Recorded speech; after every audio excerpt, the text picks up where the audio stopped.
It was Christmas on the island of Sodor. All the engines were working hard.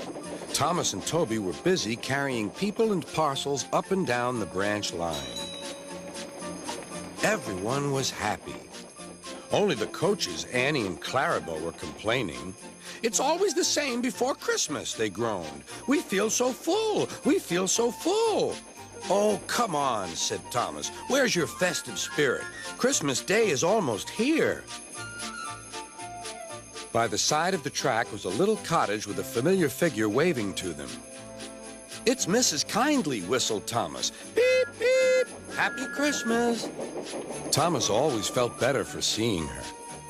Christmas just wouldn't be Christmas without Mrs. Kindly, he said to himself. When work was over, Thomas went to see the other engines. All their coats had been polished. "Huh," said Gordon. "Just look at us. Your driver will have to work fast to get you as smart as us." "Never mind that," replied Thomas. "I've something important to say. Do you realize it's been a whole year since Mrs. Kindly saved us from a nasty accident? You remember when she was ill in bed and—" "Yes, of course," interrupted Edward. "You told us how she waved her red dressing gown out of her window to warn you about a landslide ahead." "And you and Toby gave her presents?" Percy joined in. "And Sir Topham Hatt sent her to the seaside to get better." "But," said the other engines, "the rest of us never thanked her properly." "Exactly," said Thomas. "So now I think we should all give her a special Christmas party."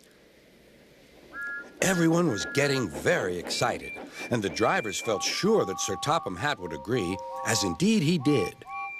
The engines were all busy making plans when silence fell. Sir Topham Hatt had bad news. "The weather's changed badly. Mrs. Kindly is snowed up. Toby says he'll help to rescue her. You must help too, Thomas. There's no party unless you do."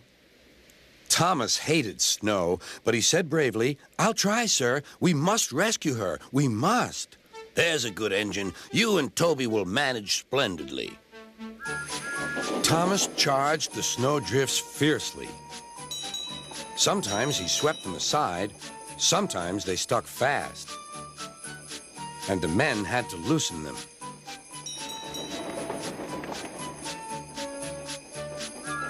But at the cutting near the cottage, they could go no further. "Look at that!" exclaimed Thomas's fireman. "Beep, beep! Here we are!" An answering wave came from an upstairs window. Then they heard a familiar sound. "That's Terence, the tractor," said Thomas. "He's come to help too." Sure enough, Terence had a snowplow and was working hard to clear a patch to the railroad line and safety. At long last, the rescue was complete. Percy took the tired workmen home. Terence said goodbye to Mrs. Kindly and promised to take care of her cottage as he watched them all set off. The engines made good time. No more snow had fallen, but the yard was dark. There was no one to be seen. Thomas's heart sank. Suddenly, all the lights went on. What a marvelous sight awaited Mrs. Kindly. "Well done," said Sir Topham Hatt. "I'm really proud of you all." Mrs. Kindly especially thanked the smaller engines. "Thomas and Toby are old friends," she said. "And now, Percy, you are my friend too."